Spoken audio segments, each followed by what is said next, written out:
Hello, James. How's it going, Tom? Good. Good to hear your voice. Good to hear yours, sir. Martha. Hi, Martha.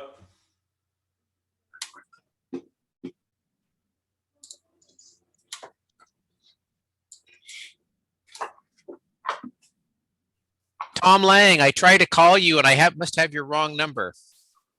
Okay, if you'd like, I can just email the. Yeah, just email me and we could, that would be great. Okay, great. Hello, John. How are you? George, how are you? Tell your mom hi for me. I will. I will be talking to her tomorrow, and I will mention your salutation Is she retired from East Bay Mud? since 2013. Oh, wow. See, I lose track of stuff. I just still always think of her. You're still at East Bay Mud. I am. Yeah. That's what I'm thinking. Last month she turned 80. Wow. That's a know. great age. Tell her great. And I know I still fondly remember your father.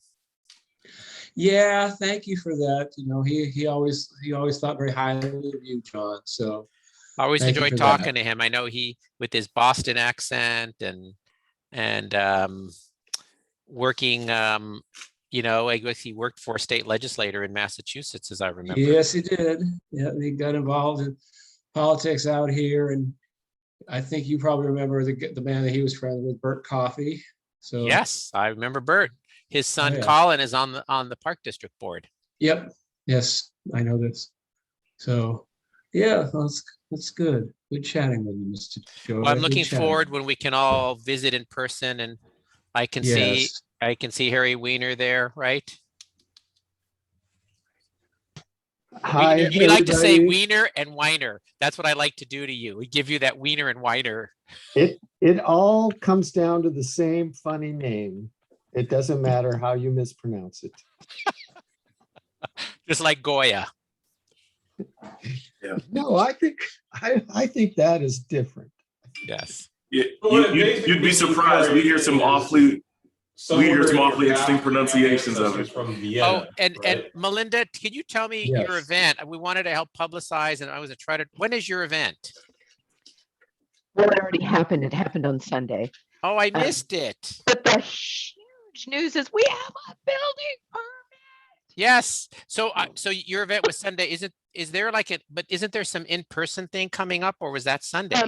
Every last Saturday we have a work day. I see. So, but given that pandemic, well, the truth is just is that at the very time when things are getting a little looser in terms of regulations, we're not going to be able to have anybody in the building at all. So it's mostly going to be gardening outside. But every last Saturday at noon, we're there cleaning up and gardening. Great. So stop by and go and see it. You won't believe all the stuff we've cleaned out and all the things we have done. None of which had to do with the permit. We're all just like improving things. So, but now we get to start. Yay! Yes. It was hard, John. It needs to not be so hard. I know. Lang. Is anyone gonna talk about the opening of the also the El Sobrante Historical Society? Publicize that. Is someone going to talk about that today? I don't see anybody It's that not on the might agenda. in this group. Speaking of the agenda, it's probably a good time to start the meeting. Yeah. It's now 7:02. So welcome everybody to the April meeting of the El Sobrante Municipal Advisory Council. And we are a council which is advisory to the Contra Costa County Board of Supervisors. And I guess the first order of business is to approve the minutes for the February 10th and March 10th, 2021 meetings. And can I have a motion to approve? Tom, we will need to take the roll. Okay, I'm sorry. My Robert's Rule of Order rules of order got caught in the laundry. So while I fish them out, we should take the roll. So do you want to go ahead with that, James? Happy to. Tom Lang, Here. Tom Owens, Here. Jim Herman, Dr. McLean, Joe Serapicillo. I think I saw. There's Joe. Mickey, I saw you smiling. There you go. George Cleveland, Hello. George. Shirley Rosenthal Winston. No, Miss Shirley. And Emily Whelan let me know ahead of time that she wouldn't be able to attend tonight. So we do have a quorum.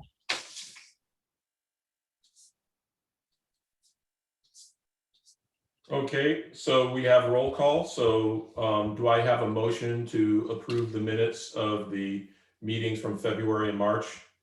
And I move to Dr. approve the McLean minutes. Moves to Second. approve Second. the minutes. I second. Okay. I And we can do this since I can see everyone. If you support it, raise your, all the ayes, raise your hand. Good to go. Passes unanimously. Thank you. Mickey, go ahead. Unmute yourself. Hi, I just wanted to add something to the March minutes, if possible, about that we did have a presentation by Sohela Bana from Citizens for a Greater Community, a Greener Community, on the status of the proposal. It was kind of a lengthy presentation, so I thought maybe we could include that in the minutes. Okay.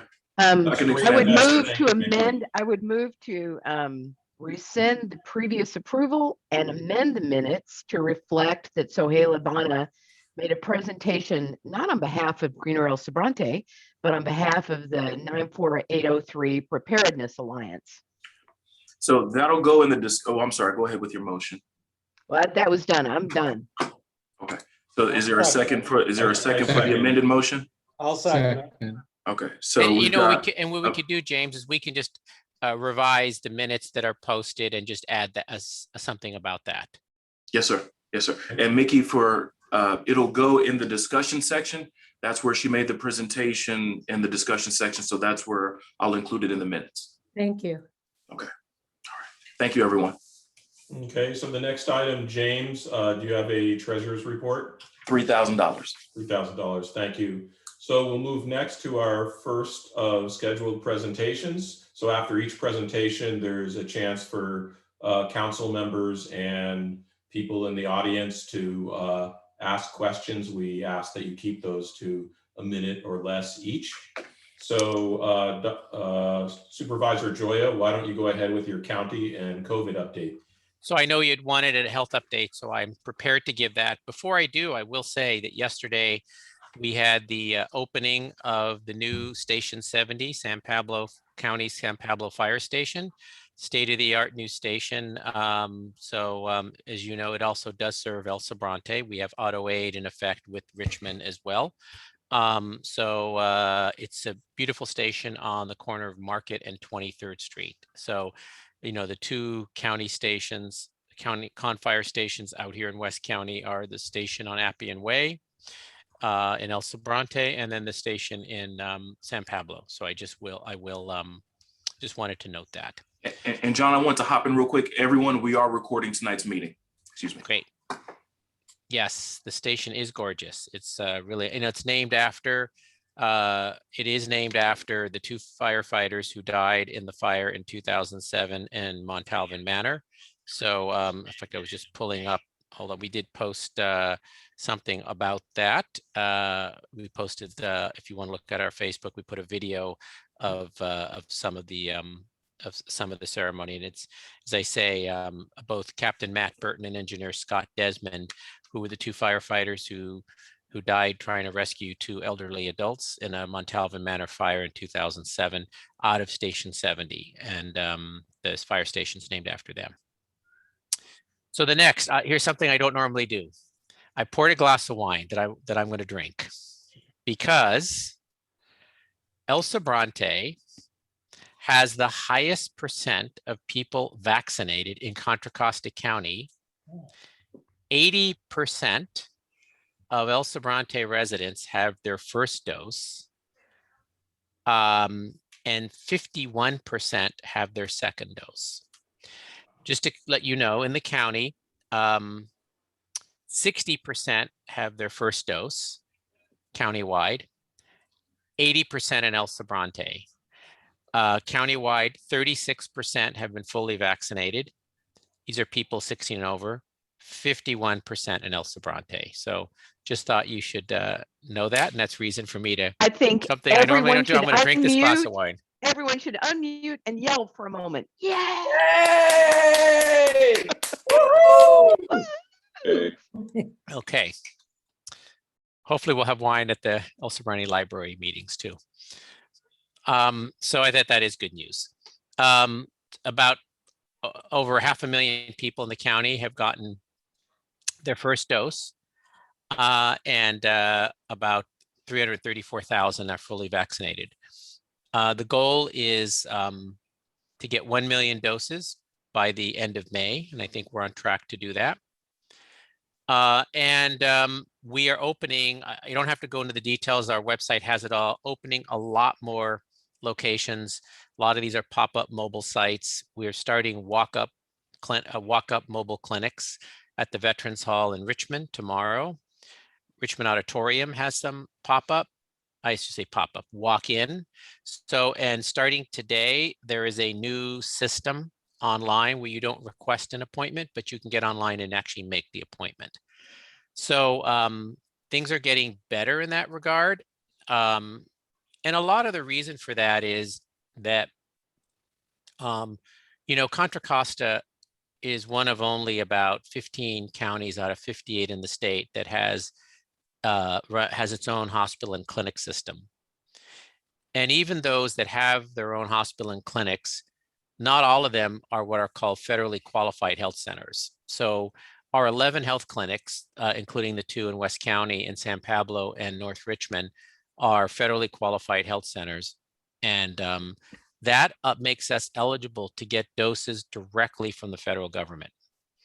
So of the 120,000 doses that we got this week, 3/4 of them came from the federal government. 7%, and the rest of them, excuse me, were from the 1/4 of them were from the state. So when the state has been cutting back recently because of some decrease in supply, we've been able to increase our supply from the federal government, which is what enabled us to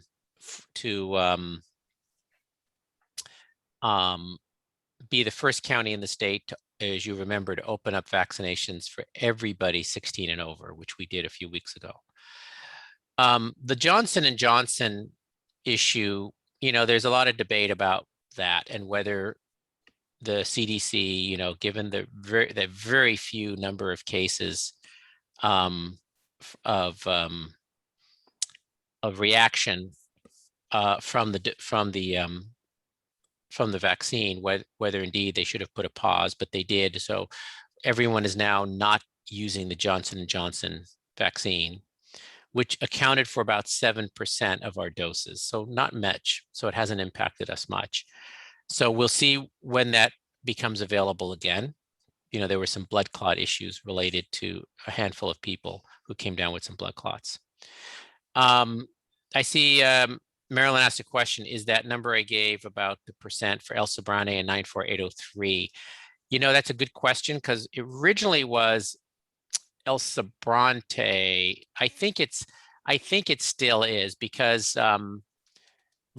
you know, part of Richmond is, I think the Richmond numbers of in the El Sobrante Valley are reflected in Richmond's numbers, but I'll find out. That's a good question. I know that the data was changed recently where the city data didn't include the unincorporated area around the city. Like in Walnut Creek, it now includes the unincorporated Walnut Creek area in with Walnut Creek. So that changed the numbers. The same with some other cities. But since El Sobrante was recorded separately, I think it's separated from Richmond, but I'll double check that just to be safe. So, you know, and it looks like we're moving through the tiers and we'll be moving to the next level soon, the next week or so. which opens up more. However, you know, the caution still is that, you know, there's a surge happening in other parts of the country. We've seen some slight increases in California. The success of the vaccinations, I think, has helped. And so how everyone is still encouraged once they're vaccinated to basically still wear a mask and still social distance and exercise precaution, because you can still potentially transmit the virus to others if even if you're exposed and you've been vaccinated.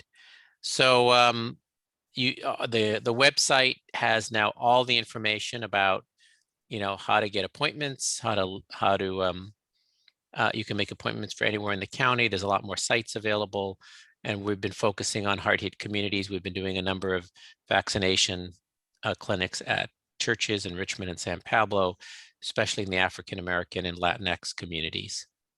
So that's an update. I want to acknowledge, you know, Public Works has been really working hard to help set up some of these. And I think we're really trying to make a lot of progress. So I'll stop there. I do know you're going to hear a presentation from Jamar Stamps next on trees and so forth. And, you know, that's a separate process than the whole county general plan. As you know, you did get the update on the county general plan and where we're headed on that. Okay. Thank you, John. And so we'll just start off with questions from the council members, and then we'll go to the audience. Martha has her hands up. And so I just, first of all, a compliment. I've been following the website pretty closely, looking at the progress with respect to infection rate and vaccinations. And it's just amazing to see how this has evolved.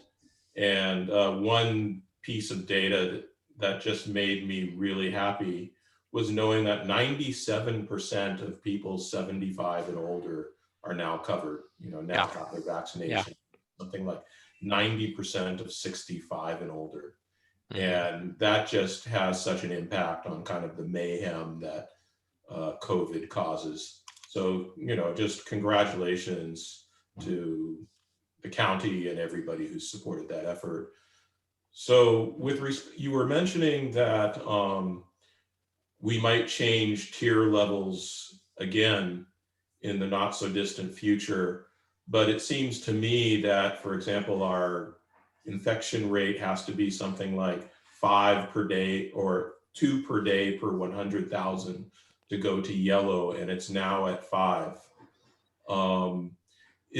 Do we have to meet all of those criteria? Positivity, infection rate, number of deaths over a 2-week period, all of them to make a tier change?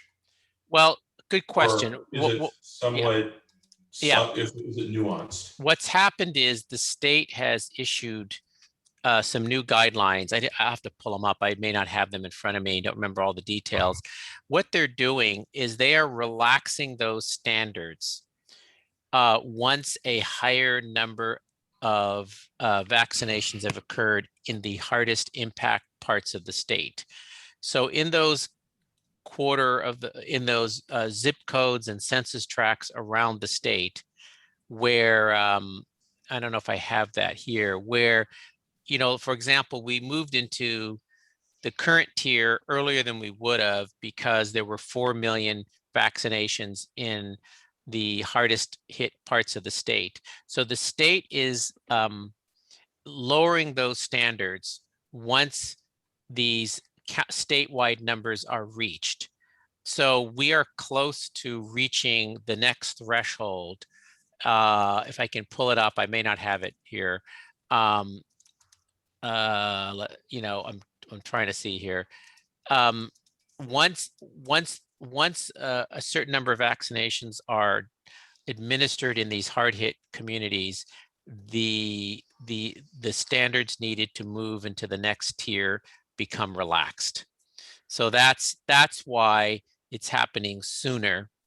And I I haven't been able to pull up what that information is. But so that's why we expect we will not reach all of those necessarily, because they will be less. The standards will be, the threshold will be less.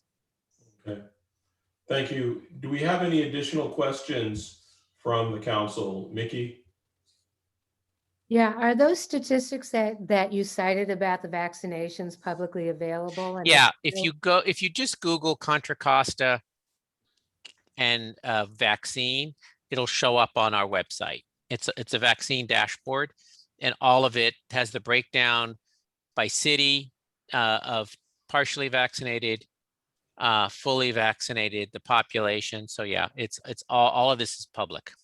Thank you.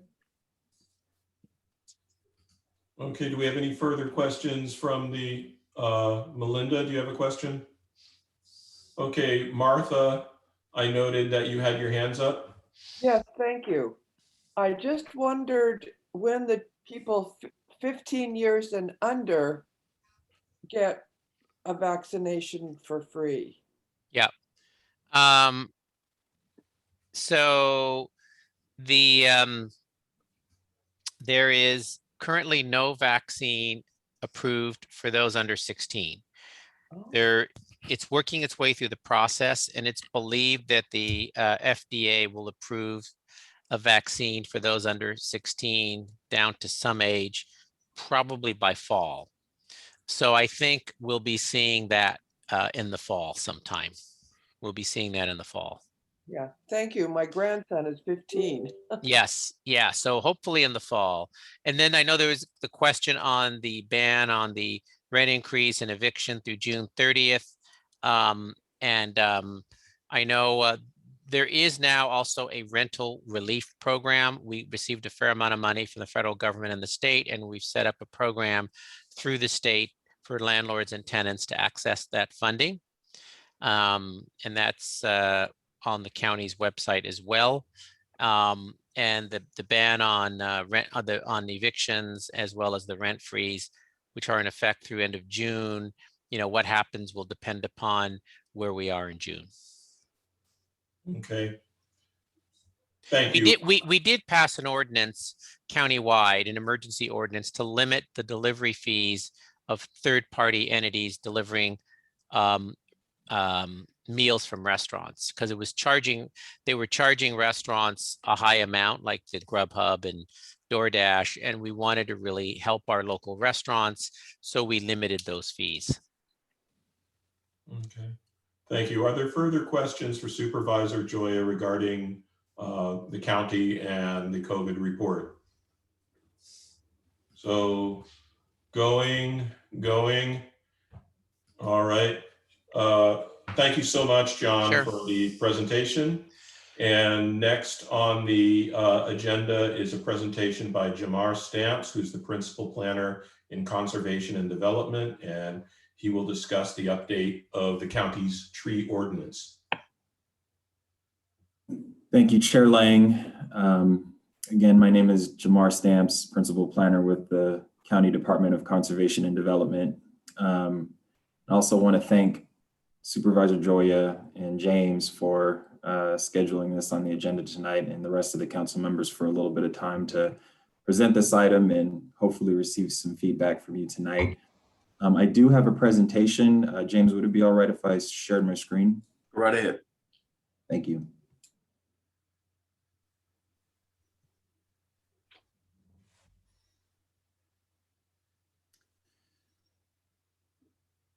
So can everybody see the slide presentation? Yep. Thank you. Okay, so as was mentioned, I'm going to be going through this brief presentation to provide an update on the county's process for updating our tree protection ordinance. A couple of things I wanted to mention before I get into the presentation. The first one is we have had recently a lot of very good conversations with the supervisor's office as well as his staff to get some insight about what some of the conversations might be like at the MAC meetings in West County. And one of the main takeaways from those conversations was that wildfire risk is a major concern for a lot of communities in West County. Wildfire risk wasn't something that we considered as a part of this update and the initial draft. So you won't see any information regarding that in this presentation, but I did want to state that because with recently learning about that concern, we will be going back and analyzing what sorts of policies might be appropriate for this particular ordinance update. More specifically with regard to types of trees that might be that might have a penchant for a higher fire risk, maybe some prohibitions on planting those trees or something in that regard to incorporate into the ordinance to help to try to prevent that kind of fire risk in high risk areas. Another thing I wanted to mention is hopefully you all were able to receive and review the memo that was sent to each of the supervisors districts, which contained the existing county tree ordinance division, as well as the proposed ordinance. And at the end of the memo, there's also an attachment that is a correspondence table, which compares the existing ordinance with the proposed new ordinance language. A lot of what I'm going to be summarizing tonight is covered in much more detail in that memo. But I know it's a lot of information, and if I can't get all of your feedback and questions tonight, that's okay. We do have a comment deadline right now set for Friday, April 30th. And so if your council has additional comments or questions that come up after tonight's meeting, James, if you're okay with it, I would request that the council members forward your comments to James, and he can consolidate those and send those my way. That works for me. Great, thank you. So with that, I'll go ahead and jump into the presentation. So some background for why we're doing this in the first place. Well, our original tree code was adopted in the mid-90s. And as you can imagine, with anything that age, there's gonna be a lot of changes with our land development policies in the county, as well as the land use context in a lot of areas in the county. And so many areas of our code, including the tree preservation ordinance, need some refinement. Particular concerns about the code as it exists right now, not only from our own staff, but from members of the public, is that it's just too confusing. It's not a very intuitive ordinance. It's not clear how exactly you constitute a protected tree, which is kind of the central point of having a tree protection ordinance. And the application process is way too onerous. It's just too difficult for people to understand what the notification process requires, things like that. And so those are sort of the central reasons as to why we began this process in the first place. Our initial draft is based on a lot of different information. We used a variety of resources to help us develop that initial draft, some of which include other examples of tree ordinances for cities in the county, as well as the Bay Area and other counties in the Bay Area. The California Native Plant Society database helped us inform what list of tree species we thought would be appropriate to specifically protect within the unincorporated county, as well as conversations and meetings with other staff members and other agencies, again, within our own agency and other parts of the county. So just a quick summary, a really high level summary of the changes that we're proposing. The first one is, the current division of tree policies in our county code includes 3 different sections. The first one is the tree obstruction of view ordinance. This is an overlay district that's specific to the Kensington area of Contra Costa County. And so that I won't go over tonight. The second section of the tree code is the Heritage Tree Preservation District. And the third one is the Tree Protection and Preservation District, the Tree Protection and Preservation Ordinance, which is seeing the bulk of the update in this process. So it's to go back to chapter 816-4, which is again the Heritage Tree Preservation District. We're actually proposing to delete that section. And the reason why is because with our research, we were able to surmise that when this original ordinance section was adopted, which was before the Tree Protection and Preservation Ordinance, or current chapter 816-6, that the Heritage Tree Preservation Ordinance was intended to serve as the tree ordinance. Basically, it was a code that would serve to protect very large oak trees in the county. However, some years down the line, in the 90s, we ended up adopting the current Tree Protection and Preservation Ordinance we have now, which was, as we think, supposed to supersede the Heritage Tree Preservation District, but for some reason we never officially superseded and repealed that ordinance or made some amendments so that there was more consistency between the two ordinance sections. And so it stuck around. Our new proposed ordinance actually covers what would be considered heritage trees because they are of a certain size and our ordinance covers that size. And so they would be covered under our new ordinance. And so we think that the Heritage Tree Preservation Ordinance is no longer needed. We also removed a lot of underutilized or antiquated text. There's references to the Community Development Department, but that's not our name anymore. And some other referenced text changes in the document that you have. We created some new definitions, things like a protected tree, what is in an arborist report, things like that. We've also revised our qualifications for what a protected tree is. As I mentioned before, there was a lot of confusion there is a lot of confusion about how to interpret our ordinance to define exactly what a protected tree is. And our goal is to hopefully clear that up.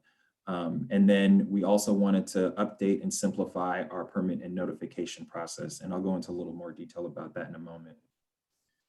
So as I mentioned before, the Heritage Tree Preservation District, or Chapter 816-4 of the County Code, basically the way it works is right now a hearing process is required before the Board of Supervisors in order to designate a tree or a certain tree as a heritage tree.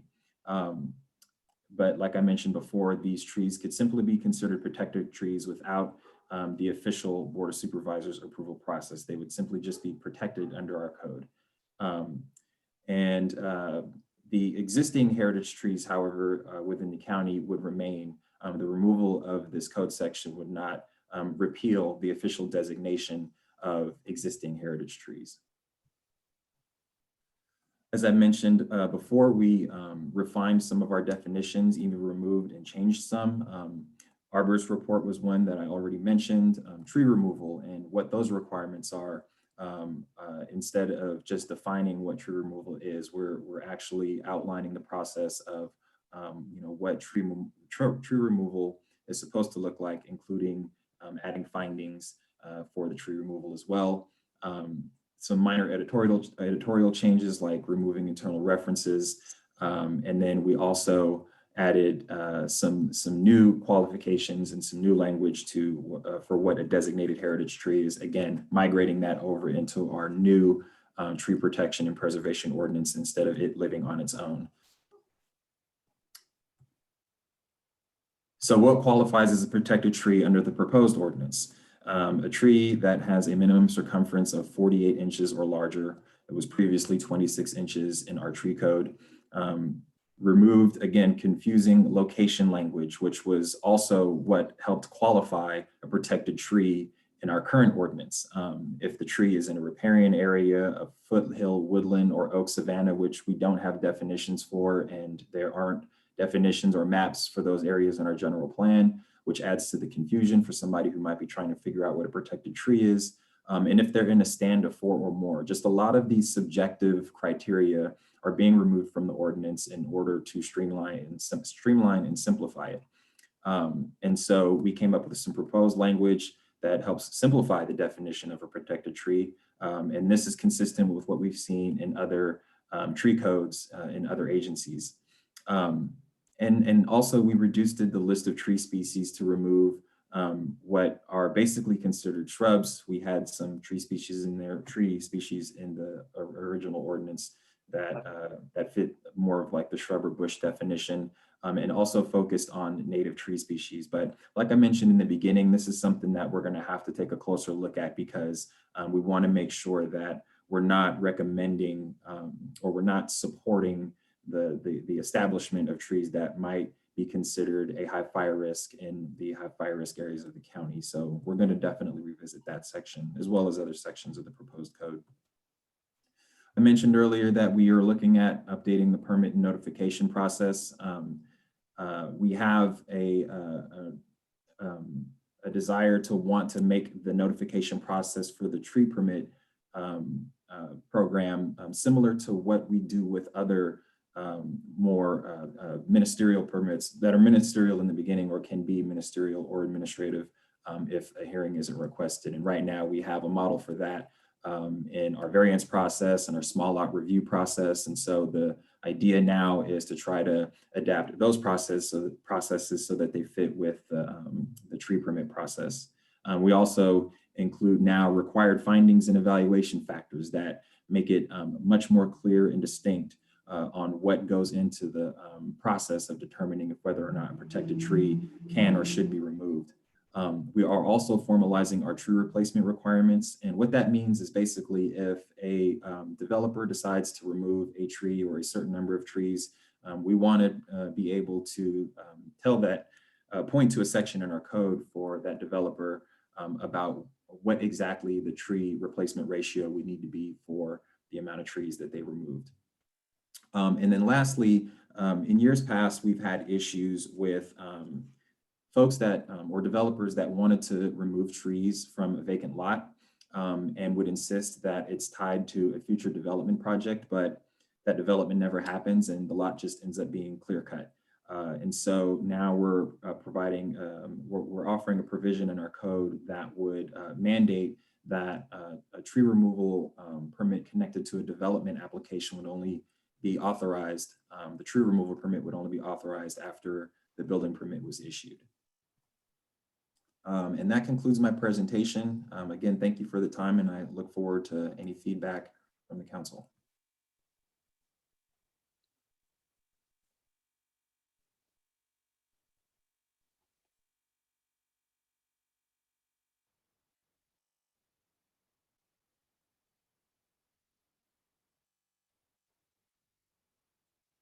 Sorry, I was on mute. Are there questions? So Melinda has a question. Go ahead. Well, thanks so much. This is really timely. You'll notice in the chat that Marilyn Sarney, who is an expert in, well, she's an expert in a lot of things, but including things that are fire resistant and not fire resistant. Have you all considered that in terms of your list of protected species? I'll go ahead and ask her question in advance. I hope she'll also ask it again, because it seems to me that with our wildfire risk, what the tree is and where it is should matter. I get it that the old ordinance described things in an unclear way, but I think she's right. If the tree is within 100 feet of your property and it's basically going to be a Roman candle, you might not need a permit. So can you say something about how you all might contribute, add that into your planning? Yes, absolutely. And you're both right. Thank you for asking that. Like I mentioned in our discussions with the supervisor's office, something that we didn't consider in the beginning was exactly that. And we'll have to go back and look at our list of tree species, first of all, to see if there are any in there. And I think Marilyn listed some, if I'm reading that correctly in the chat, that might be more susceptible to fire hazard or fire risk, and just generally what policies we have in our code or what policies we may need to have in our code or somewhere in our code in the future if they don't live in the tree ordinance that make it easier to abate those kinds of risks. Like I mentioned, that's something that I don't have a lot of insight or knowledge on right now. We need to research that a little bit more, but it's definitely something we're looking into. Okay. And I have a second question, if I can, just real quickly, and I'll get out of it. We are also, I can speak from personal experience about this. I even wrote about it this week. We're having some very, very large trees coming down due to the drought. And those of us who live along the creeks, we're having, gigantic bay laurels, 50-foot, 60-foot trees, big oaks coming down. So far, nobody's house has been hit, but it is sheer luck. And I am not a person who wants to cut any tree down. And I'm getting very concerned because we've lived in El Sobrante for 6 years and we've had 5 large trees come down, almost one a year, because of the drought. So how do we take into account climate change in terms of these trees and the dangers? We've got a stand of bay laurels that are 75 feet high. They've got a fungus that is hollowing them out from the inside. One of them will probably take a neighbor's house completely out, and maybe the neighbor. So I'm just concerned, I want to keep every tree we can because we need them for climate change. And on the other hand, we're living in a more and more dangerous environment. And I'll take my answer off the air, as they say. Yeah, that's another really good question. I don't have a good answer for you right now at the moment. Our ordinance, like I mentioned, is almost 30 years old, over 30 years old, excuse me. And it definitely does not right now give any insight about how to address the effects of climate change. But what I can say is that I am aware of a number of additional resources that could help provide some insight on what policies might be appropriate for the tree ordinance to address the effects of climate change specifically as it pertains to trees. Our Sustainability Commission, we met with them a little over a year ago to discuss this exact project, and I think that issue was brought up then. So I don't know if there are policies that would be appropriate for the tree ordinance to address the effects of climate change, but if they are out there, that's something that we'll have to look into either through this process or general plan process, or maybe just a general public safety issue that we'll have to discuss with our Public Works Department, maybe even the fire district. But again, a conversation that we haven't gotten into too much detail about, but we definitely need to. Thank you. And Martha, did you have a question? Yes, I was looking at Marilyn's list, and she says all conifers, juniper, pinus, sequoia. And does that include cedars as well? I have a large old cedar tree in my yard.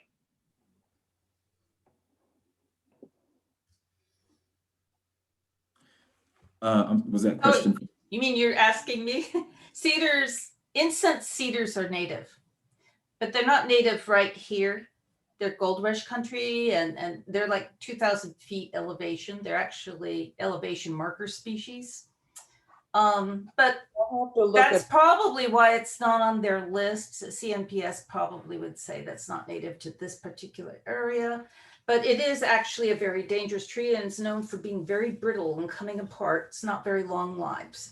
I don't know if you have an incense cedar or whether you're talking about true cedars. True cedars are from the old world. I'll have to look it up. I have 2 seedlings growing in my yard as well that I haven't taken out yet. I'd just like to say I had throat cancer last year and it wiped me out for most of the year. So that's why I haven't been attending meetings or keeping up. And I just wanted to say I'm cancer free from the top of my head to my pelvis, the bottom of my pelvis. And I'm going for checkups. That'll last for 5 years. But I just wanted to say I'm really happy to be back in the community. We're happy to have you back, and congratulations on that wonderful outcome. Yeah, And thank you. we're all thrilled to hear it. And if I can hop in real quick, Marilyn, if you don't have Martha's information, or if you don't have Marilyn's information, Marilyn, can I send your email and phone number to Martha?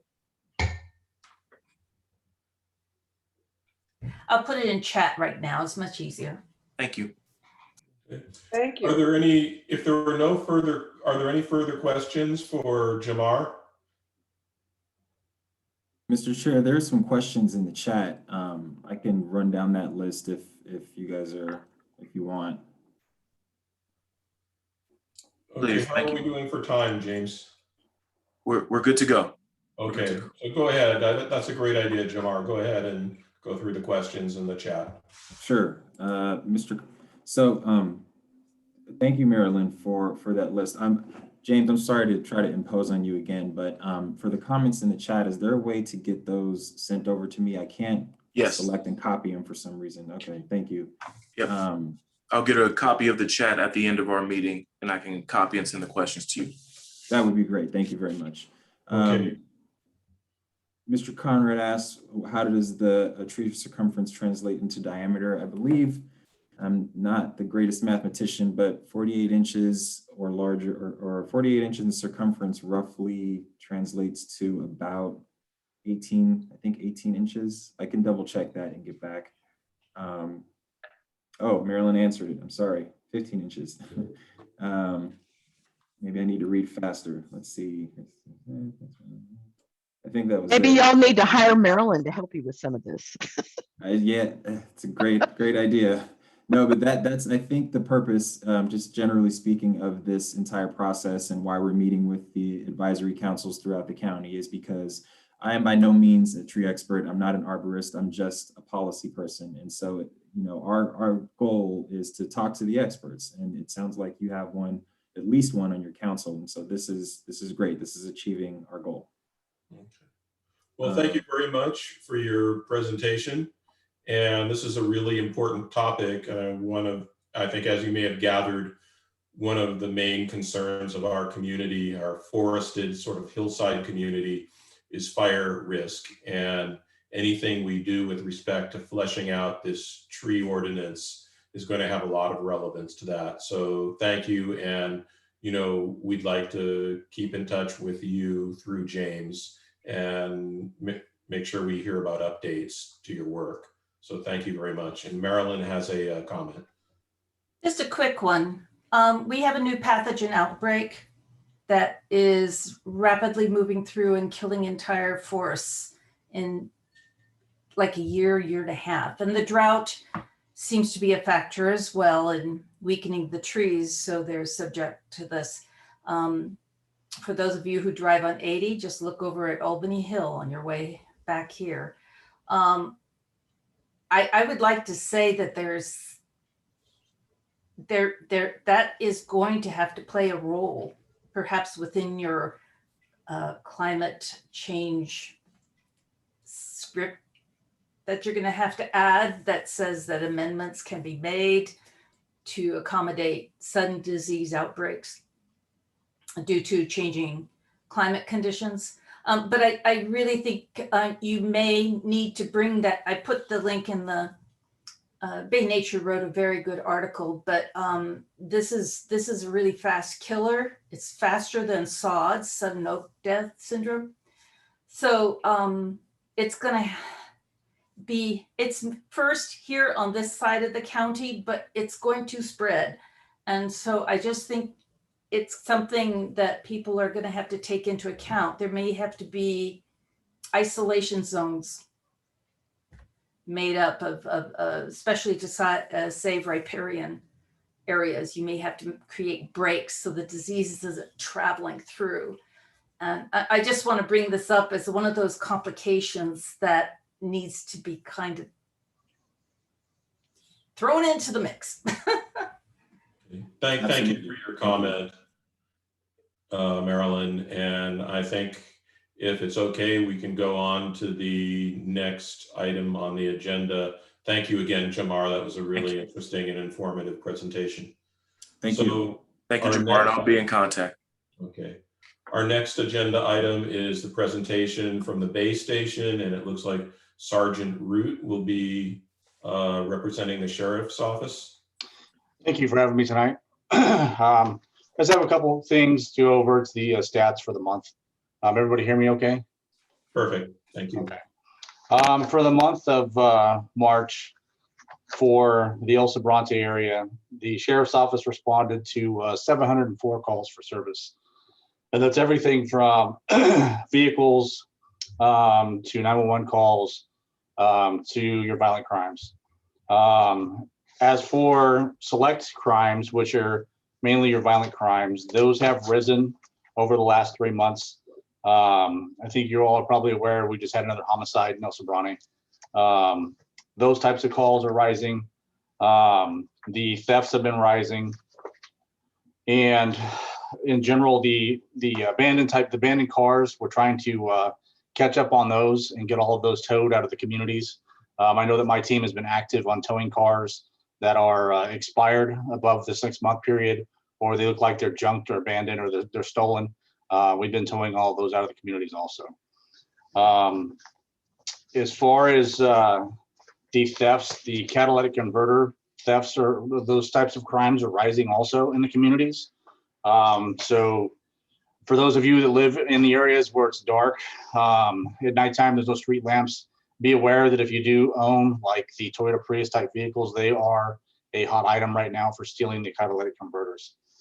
That's about all I have for the sheriff's office. If anybody has any questions, feel free to answer anything anybody might want to know.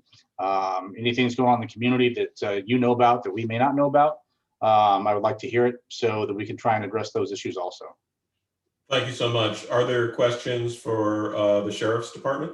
I have a question. I'd like to know a little bit more detail on the homicide that happened that was right down the street from my house. It's still an active investigation, so I can't go into too much detail because it's still there's still things that the homicide unit is working on. I can tell you that it was an ex-boyfriend that broke into an apartment. He shot and killed the current boyfriend and then ended up shooting his ex-girlfriend. Sorry to hear that. Yeah. Are there further questions?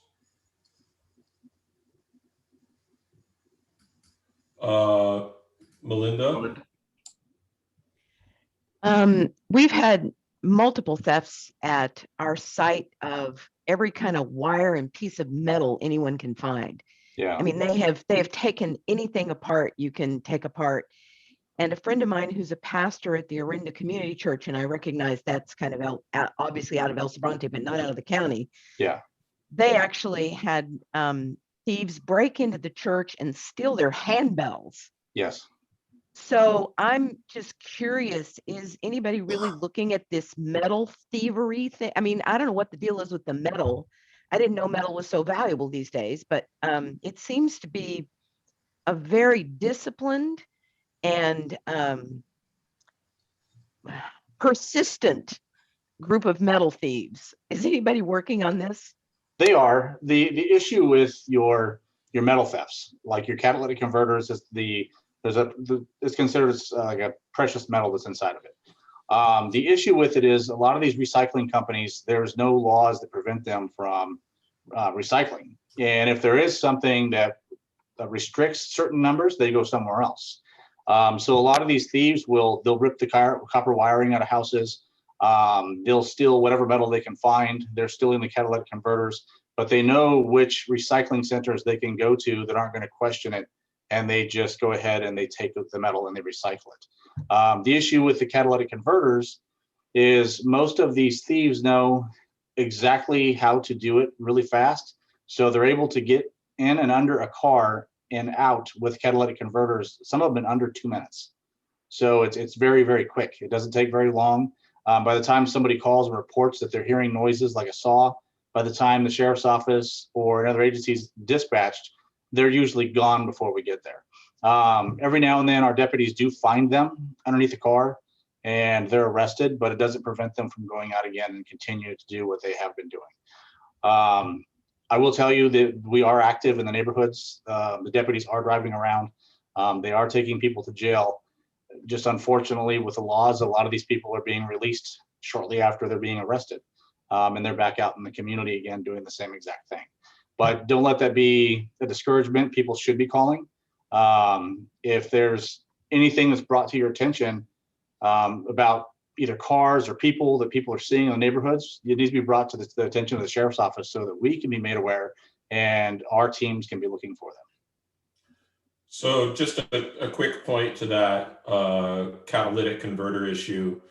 We had our son's Honda CRV modified to put basically a very thick metal plate over the catalytic converter, and that just, the thieves can get to it, but it just takes them much, much longer to saw through that. So Sergeant Root, I was wondering if there was some resource on the Sheriff's Department webpage that might list different approaches for protecting catalytic converters for different models of cars.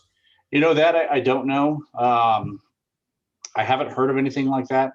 I suggest to people that if they can park their cars in their driveway under the lights, be diligent for cars that are driving around. A lot of these times they're driving around and during the daylight doing this also. So it's not always at night.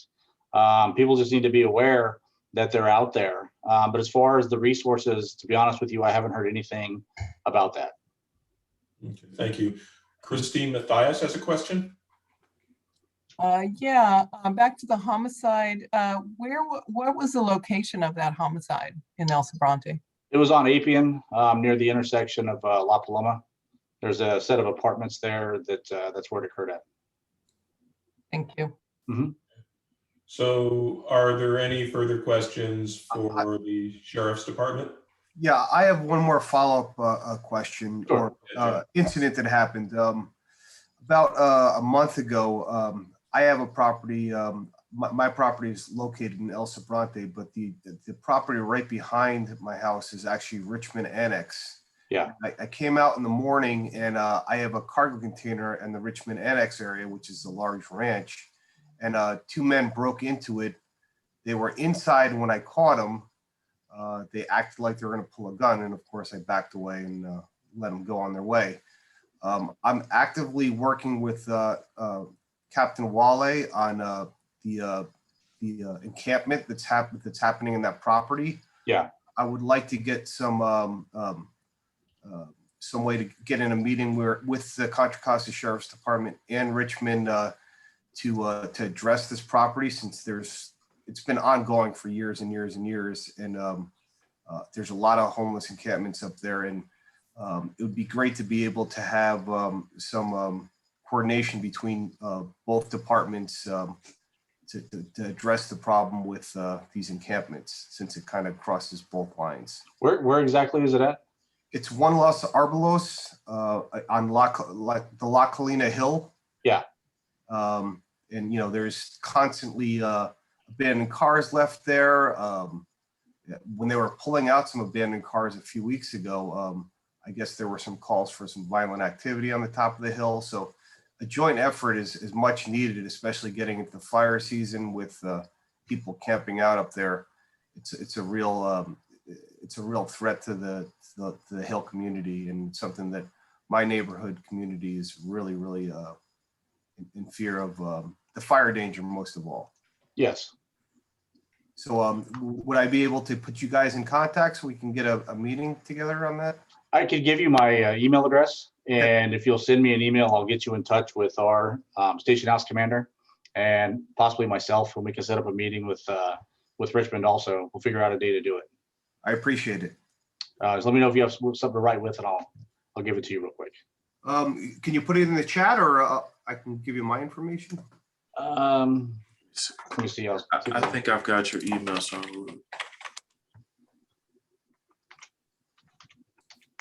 And James, it'd be great if you could be in that meeting also, once we get it put together. I'll be there. Thank you. I just sent it. Thank you. So if there are no further questions? Tom, Harry, Director Weiner has his hand up. Yes, Harry, sorry about that. I just wanted to echo that I've had my Prius. They got my catalytic converter. Yes. And my insurance company was going to total the car because the catalytic converter was worth more than the car, they said. Anyway, the There's a muffler place on Appian Way, and they have a cover that they can put on your Prius. And also, what they did for me, they prevented it from being taken the second time because they welded a piece of rebar along the pipe and made it so that they didn't want to bother trying to saw through. But then they cut the oxygen sensor to pay me back for keeping them from getting the catalytic converter. And it was in my driveway, and there's a light on in my driveway. Like I said, they're doing this at daytime also because the El Sobrante Christian School over on Argyle, I met with the principal today, and somebody, while school was actually in session, was trying to get under a car and take one of the catalytic converters. So they are doing this in the daytime also. Martha? You're muted. You're muted, Martha. We tell Martha to come on. Martha. Unmute. Oh, no. It's the other Martha, right? There's two No, more. Martha Booz. Yeah. Okay, now can you hear me? Yes. Yes. Is there a particular geographic area that the thieves are taking things from? It's all over the place right now. There's no one place in particular. They just look for basically targets of opportunity. And if they see it and they think they can get away with it, they take it. Okay, thank you. Mm-hmm. So thank you very much for the presentation, Sergeant Root. So if there are no further questions, we have a presentation from the Fire Protection Battalion Chief, Chief Thomas. Chief Thomas logged off and he sent me the chief's report. I will read that, but let's go ahead, if you're okay with the time, and let the CHP go since they're here. And then I can read the chief's report after they're done, if that's cool with you. So welcome, Officers Leviste and Lenway. Good evening, everybody. Thanks for having us. I want to start off with on April 1st, we had unfortunately, we had a fatality, traffic collision, a vehicle versus a pedestrian. Just to give a little a synopsis on that traffic collision, it occurred San Pablo Dam Road near the intersection with Creekside Court. It was relatively early in the morning. A young man was driving his vehicle eastbound, and at the same time, a gentleman in his 70s was crossing San Pablo Dam Road outside of a crosswalk. Unfortunately, because of the time of the day, the sun was in the driver's eyes, and he wasn't able to see the pedestrian, and unfortunately struck the pedestrian, and the pedestrian unfortunately passed away. Alcohol wasn't an issue there. Speed, granted, the speed limit in that area is 40 miles an hour, but because with the sun early in the morning, because it is in your eyes, with the basic speed law says that you can only drive as fast as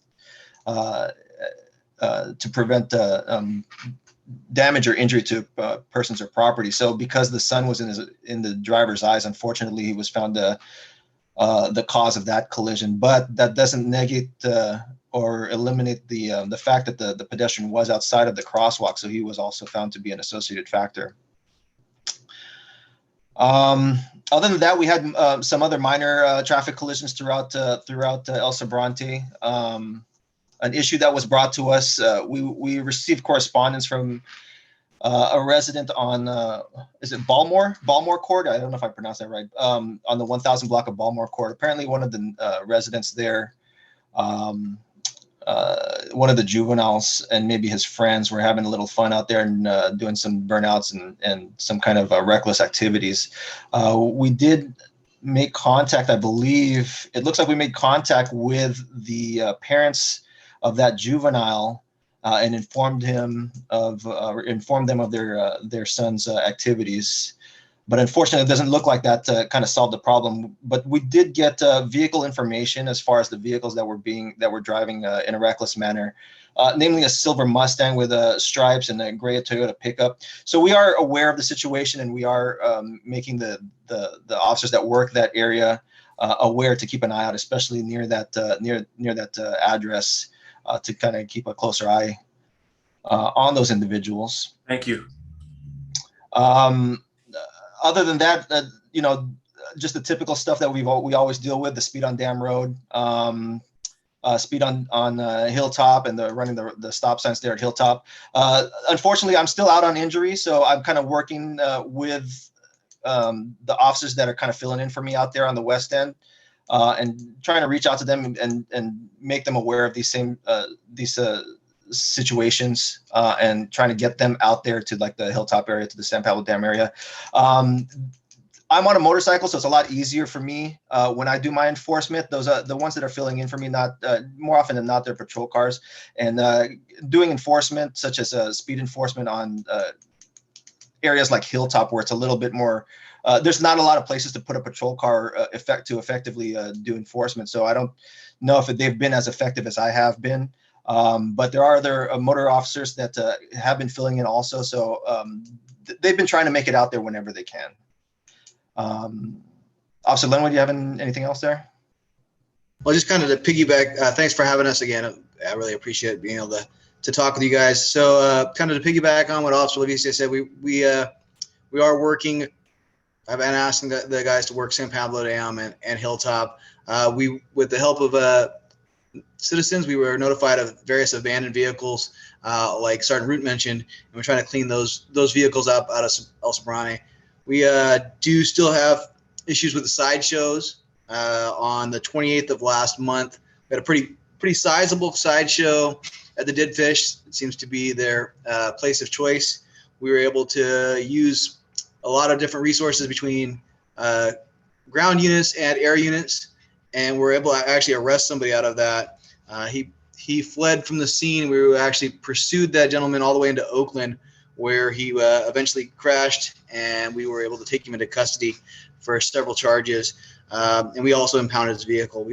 On that note, we've also had pretty good success using the court system to do court order seizures of vehicles. If we're able to get a license plate of a vehicle that's being used in a sideshow, there's a process for us to petition a judge to seize that vehicle for 30 days. And we've had a pretty good success of taking a good number of vehicles with that process. Additionally, see what my notes said that the last thing we also just 3 hours ago, we had another sideshow, a very small sideshow at Franklin Canyon at the golf course on the other side of the freeway. And those people also fled from us, but we're using the airship. I think we're in the process of doing that same thing. I'm checking my notes if anything else. Overall, the same problems. We're trying to be out there as much as we can and make a visual presence. Sometimes just being in the area helps out. So that's all I have. Thank you very much. Are there questions for the Highway Patrol?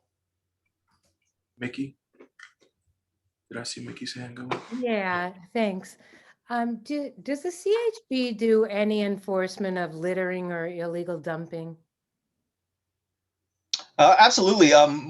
Primarily, we spend most of our attention on the roadways. As far as if it's dumping in unincorporated roads, we get called out to those and investigate them to the best of our abilities. We haven't received any illegal dumping calls that I know of, and I checked the logs for the past month. So if there's anything, please let us know, so we know to either send the correct resources out that way, and kind of help quell that issue. Usually I just report it to Lynn Clark at Public Works. Should we be calling you? Yeah, you're more than welcome to send myself or Officer Lenway an email, so we can address that personally. If it's something obviously that's in the act, you see somebody that's potentially dumping, or in the act of dumping, please call 911 so we can send the appropriate resources that way as soon as we can.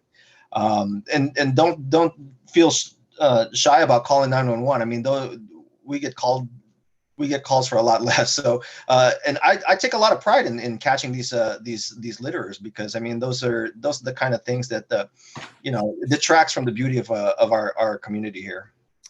What's really gotten out of control are the Yeah. freeways as well, aside from like Dam Road going towards Orinda is horrible, but I feel like I drive through a dump now when I'm driving on the freeways. It feels like that. Yeah, you're correct in saying that, and it's not only the freeways, especially areas like, say, Alhambra Valley, and Castro Ranch, because it's so remote, and not a lot of traffic. I mean, we get a lot of dumping in those areas, and unfortunately, some of the garbage that's dumped out there, it doesn't lead to anything. Like, there's no investigation that can be conducted, but sometimes there is. Not too long ago, I remember I was able to. There was a jet ski that was dumped out there, the shell of a jet ski, and I was able to find the last owner of that jet ski that they dumped out there. And what I ended up doing actually was getting a tow company to tow it, and then he held on to it for 30 days, and then he sent the bill for the storage for 30 days to that individual. And I can almost guarantee you he hasn't done that same thing since. And I want to hop in real quick before Mr. Plute goes. I want to make sure that we're not replacing sending information to Lynn Clark with sending it to Officer Leviste. Public Works definitely needs to be in the loop. So if you send it to both, cool, but don't swap one for the other, because the county tracks all this. And for West County, it goes to more than just Public Works. So I just wanted to throw that in there. I don't want folks to replace, maybe including, but not to replace Lynn Clark with Officer Leviste. Yeah, thanks, James. To clarify, we're there to investigate the criminal aspect of the littering. As far as the actual cleanup, yes, that does go to Public Works. Will, Mr. Plute? Yeah, hi. Couple things. There was a pretty major accident on Castro Ranch Road a few weeks ago now, and I understand the driver has been charged with manslaughter. Could you give us a little information on what exactly happened there? I don't have a note here on Castro Ranch Road. Do you remember specifically what date and time, or approximate date? No, it's a few weeks ago, but I was looking at Crime View, looking at the homicides, and it's in the city of Richmond, but I think you would still be involved. That's probably why. So portions of Castro Ranch do belong to Richmond, and if the CHP didn't investigate it, then I wouldn't have any information on it, unfortunately. Okay. Then my other question. Well, email me. We can send that to the to Richmond's PIO, Lieutenant Stonebreaker. Sending your question to him might be a good way for you to get a response from the traffic division. Yeah. Okay. I'll put his email in the chat. Excuse me. Sure. And my other question, the county has done a study a few months ago considering a road diet on the San Pablo Dam Road. And they seem to be leaning in the direction of they don't want to make any changes. And there are some of us who were on an advisory committee that's met once, and we kind of feel like it would be a really good thing for safety and accidents to have, one lane in each direction, a middle left turn lane, more crosswalks, et cetera. And I'm just wondering if you guys have any thoughts or any experience maybe with somewhere where they have made a conversion like that, and just in general, what effect do you think that could have on the Dam Road? People use the Dam Road as a back road to kind of bypass the freeway. You get a lot of traffic. In fact, when I do a lot of the enforcement out there, the majority of the people that I'm stopping are people that are just passing through, coming from Orinda area, from the Lafayette area, and passing that way just towards San Francisco, Oakland area, just to bypass going through the tunnel. So by choking the traffic down there on Dam Road, I'm sure. I think that with our communities only getting bigger, I think that might just create more of a problem in the bigger picture. But everybody's going to have their own opinions, and obviously by reducing the traffic with there, obviously the people in El Sobrante might benefit a little bit, so they don't have the outside traffic going through there, and I can totally understand that. But unfortunately, with the infrastructure we have and the rate at which our communities are growing, I think that you'll get a lot of pushback from everybody else. Yeah, Will, can I respond? Will, if I can respond. So I recently met with Public Works, to review the process to date. And what we are going to do, our office is going to put together a larger community sort of panel. I think there was involvement by a number, but we're trying to now broaden and have a large, so I'm going to organize some larger town halls, and we'll come back to the MAC on that issue to present the different options so that there's a large sort of broad community input from, bicycle community, the residents of El Sobrante, the business community. So yeah, look for a broader community process. I think in reviewing, I'm a big believer we need broad stakeholder community input. And it seemed that there weren't frankly a lot of people involved in the process up till now. There were there were some, but I basically, James and I met with Public Works a few weeks ago. It's one of many things on our plate now with everything also Public Works is doing with, vaccine sites, but we are going to put together some broader stakeholder community town halls on this. Right. Okay, that's great. I'm happy to hear that, because I know the idea sounds like a huge, like, oh my God, it's going to ruin everything. But I mean, we've looked at the study that they did, and if you really delve into it, just that aspect, I think there's a lot to be considered, where it appears that it might not have so much of a detrimental effect based on the report they put together. So I'm happy to hear that. Yeah, it's great that there'd be a lot more looking into it. We'll come back to the MAC with that as we sort of move forward on this. And any idea time frame it's just there's so much going on, as you can imagine. It's priorities, and actually the staff person in Public Works who'd worked on it, Mary Holly, just retired. Remember Mary Holly, who's great? She just retired. So there's some staffing changes in Public Works. They're spending a lot of time on the setting up vaccination sites. So it's just a question of priorities, but we'll get to it. My hope is to start this in the next few months. Okay, thank you. Okay. So if there are there any more questions for the Highway Patrol? If not, we can move on to the next item. Thank you very much, Officers Leviste and Lendway. We really appreciate you're making the time to update us and to answer our questions. These issues of traffic and littering that are addressed are really important to us. So thank you so much. You're very welcome. Thanks again for having us tonight. And then I'll leave my email again in the comments for any traffic related issues that you want to forward to us. Thanks again. So we can move to the final presentation where James will summarize Battalion Chief Thomas's fire presentation. Good evening, everyone. So it's pretty lengthy, but I think I need to read the majority of it. So the first bit, Antioch drive-by shooting incident. A Confire firefighter and an AMR paramedic were both struck by gunfire at the scene of an EMS call on Saturday evening, February 20th in Antioch. The firefighter was struck in the foot and the medic in the leg. They were both transported to local hospitals in stable condition, and neither injury was life-threatening. Both first responders were released from the hospital on February 21st and were recuperating at home as of the end of last month. The incident was an EMS call originally reported to dispatch at 8:53 p.m. for a male patient with abdominal pain. Shots were reported by the Confire unit at 9:08 p.m., shortly after firefighters and medics arrived on scene. In spite of the very fortunate outcomes in both cases, this was a very serious incident that we are not ignoring. We are conducting an after-action review to address the incident including a review of existing policies and protocols to identify any changes that may be warranted.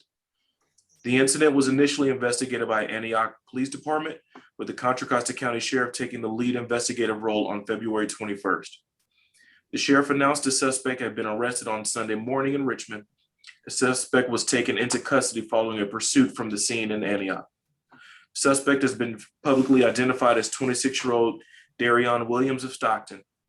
After being interviewed by detectives, Williams was booked into the Martinez detention facility on 1 count of murder and 11 counts of attempted murder. At the end of February, he was being held in lieu of bail of approximately $11 million. Okay,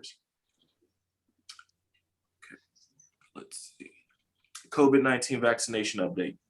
Efforts to vaccinate our employees continue as we begin to see benefits surrounding return to work protocols for fully vaccinated employees. As the fire operational area coordinator for Contra Costa County, the district's efforts to support county health's request for fire hosted vaccination clinics continues. Clinics in East, West, and South County are being supported by firefighters, as well as those from all other fire agencies, the Office of the Sheriff, Brentwood PD, Los Medanos Community College Police, Hercules PD, CERT teams, County Medical Reserve Corps, and other agencies. We began to increase doses administered from 500 per day to 1,000 per day with a reduced number of clinics and are prepared to expand the number of clinics as the situation warrants. The district also engaged with county health in planning for potential large-scale vaccination sites. Fire district annexation study update. Phase 2 of this study continues with the rough draft and initial findings expected in April. Stakeholder interviews are taking place in March. As we progress, we anticipate additional stakeholder briefings and a number of public outreach activities for Fire and other jurisdictions involved. Let's see. Okay. Alliance ambulance staffing. Alliance EMTs have been assigned to the FEMA Oakland Coliseum site to assist with vaccination efforts there. The Commission on Accreditation of Ambulance Services conferred another 3-year accreditation on our emergency ambulance system. Congratulations to our EMS divisions. And that is, yeah. Okay. Oh, there's one more. Training and safety updates. In February, the Training and Safety Division was very busy providing multiple hosted courses, including All Hazards Incident Command, Basic Air Operations, Safety Officer, Advanced Drone Operations, Crew Engine Boss, and Wildland Urban Interface Operations training. Our training captains, mechanics, and engineers cadre provided all probationary firefighters from Academies 54 and 55 with a 24-hour apparatus driver operator training course. The district's health and wellness program continues to grow and provide expanding services to Fire personnel. In addition to providing a location for conduct of firefighter physicals and training, the wellness facility in our former fire prevention offices in Pittsburgh is equipped with a variety of physical fitness equipment and is staffed by a physical therapist 1 day per week. The physical therapy evaluation and treatment program is off to an impressive start and will provide another valuable source of support for the organization. And lastly, the apparatus update. We took delivery of 2 Pierce Type 1 fire engines in January, and they were placed in service last month at Fire Station number 5 in Pleasant Hill and number 10 in Concord. This delivery continues the ongoing effort at replacing older apparatus and maintaining compliance with NFPA standards for taking aging apparatus out of frontline service. One replaced fire engine is a 2002 model with 180,000 miles that the district will surplus, and the other is a 2007 model that will be retained as a spare unit. And that concludes the fire report. I also mentioned that we talked about it a bit earlier. Supervisor Joy mentioned the opening of Station 70 as well. If you have a chance to drive by on 23rd Street, I recommend doing it. It's a really nice firehouse. And that's it, Tom. Ms. Henderson, excuse me, are there any questions from the council that I can forward to Chief? James, I think what I would suggest, since Chief Thomas isn't here, that people either put questions to you in the chat or email to them to you, and then you can forward them to him. Agreed. Gene, I see one. I have a question, but I guess I'll email it to you. Okay. Yeah, I think just probably makes more sense that way. So again, folks, if you have any questions regarding the James's presentation of Chief Thomas's report, please email him or put them in the chat and they'll get forwarded to Chief Thomas, who can answer them directly. So the next item, agenda item, we would typically have discussion items related to development plan applications, variance reports, etc. But there have been no applications received this month. So we will move directly to our public comment section, if that's okay, James. Sure. And so this is any member of the public or council can comment on an issue of interest to them. And we ask that 2 minutes per speaker be the limit. So if you have any item for public comment, please raise your hand or otherwise make yourself known. Does anybody have an item for public comment? I don't see anyone. Oh, there's one hand up.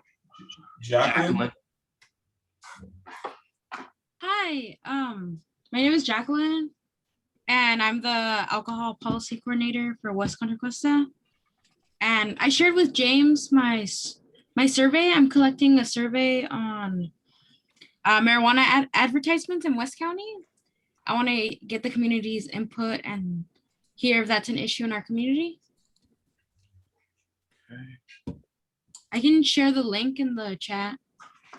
That would be best. I've got your zip file, but I can't link to that for people to see it. Yeah, it's fine. I can put in the comments in the chat, but yeah, I just wanted to get the community's input and hear everybody's voice and see if it's an issue in our community. James, do you think it would be possible perhaps to send that link to the distribution list? Yes, sir. I think it might be captured that way better than through the chat. Yep. So Jackie, if you put it in the chat, that'll make it easy for me to grab it tomorrow. Mm-hmm. Thank you so much. Thank you. Okay, thank you, Jacqueline. Mickey? I just like to say, I don't think it's a problem, advertising. I think, since marijuana is legal in California, that people should be able to advertise as they do in other businesses. That's my input. Okay. Thank And you. also, I know that they're looking at, I know that there's some bills in the legislature regarding billboards. And, I know that Prop 64 said that it's not supposed to be allowed on interstate highways. But I think there's an effort to change that to make it so that it's not near the borders of interstate. And I also think that should be allowed as a legal business. Okay. Gene. Point taken. Thank you, Mickey. Are there further comments? It looks like Jean Henderson has her hand up. Yep.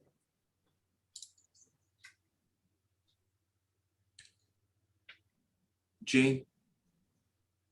Sorry, I had to unmute. I was filling out the survey. I think it's a leftover hand up. Okay. Thank you. Thank you. Any further? I saw Margaret's hand flash on and off. Are there any other items for public discussion or responses to Jacqueline's comment? So if it doesn't look like we're hearing anything, No. James, so I think we can go on. Information reports by MAC members. I think really, I don't have any reports that I know about, but we could perhaps move to the subcommittee report. Maybe Mickey, you can say something about the upcoming illegal dumping subcommittee meeting. Okay, yeah, I'm looking forward to it. We didn't have one last month. I had to deal with the loss of a close friend of mine.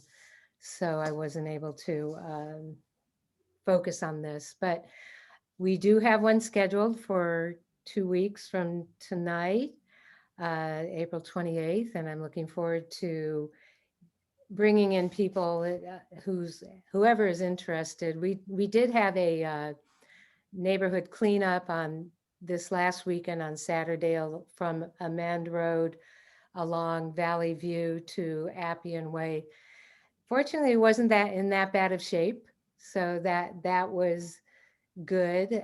We had about close to 15 people participating in that. And we're trying to do this monthly, having a monthly cleanup and trying to get input from the community on where they see that we need to be picking up litter.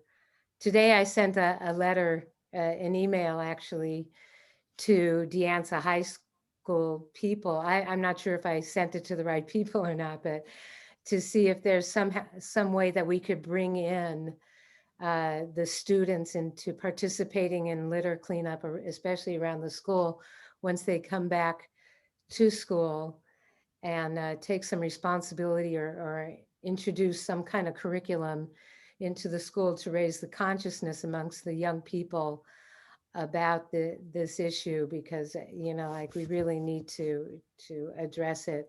It's much worse, the littering and is much worse along San Pablo Dam Road, which is a constant thing. And I know that we had some people, Eric isn't here right now, he was here earlier on this call, who took it upon himself to organize a group of people to take some dumps out of the creek area where homeless encampments were. And so that was encouraging. But I think we really need to get more proactive or at least communicative with with El Sobrante to get more of the community involved with, taking an active role and taking more responsibility for the areas around their own properties would be a start. And the apartment complexes, which are ongoing. But I would also love to see a town hall at some point to bring in the community to get creative on how we can address this and curb so much illegal dumping and littering, and also maybe take bigger steps. But I assume we'll address that at the illegal dumping committee meeting, and I hope that people on this call will mark your calendars and join us, because we love your input, because it's going to take the village to to clean it up. Thank you. So that's basically it. Thank you, Mickey. Mhm. So James, are there any announcements? Nope, Supervisor Joya covered everything. No, he covered everything. The couple things I have on my list here, Supervisor Joya covered them. We're good to go. Looks like Melinda has an announcement. Okay. Actually, there is going to be, Kate Rauch is having a Wildcat Canyon meeting on the 28th at 11. And I know a lot of people are either on that group or interested in that. And so I thought I'd just mention that's coming up at 11 a.m. on April 28th. And again, that's fire prevention, Wildcat Canyon. Okay, thank you. Are there further announcements from members of the ESMAC? Or Harry, do you have any announcements regarding the wastewater district? No, nothing new to report. Still moving it all and processing it all. All right. So Melinda. In that case, if you have any agenda items for upcoming meetings and you haven't been able to think of them now at this minute, please feel free to email James suggestions for agenda items for the upcoming meeting. George has his hand up. Yeah, I thought I mentioned it last month that it was going to be on this month's agenda to get an update on the entity that's going to build that dispensary at the corner of Dam Road and Well, there's a Dam Road and Appian and Hillcrest where the smoke shop is. So Yep, the artistry. Them, Avi and yeah. I have not been able to connect, but he and I haven't connected about where they are in the process, and I did ask, so I will ask him again. Thank you, sir. All right. So if there are no further suggestions for agenda items, I would move that we adjourn the meeting. As always, I just want to thank everybody for their participation in this civic endeavor. And thank you for a broad and informative discussion. And thanks to our presenters as well. Thank you, everyone. Have a good night. Good night.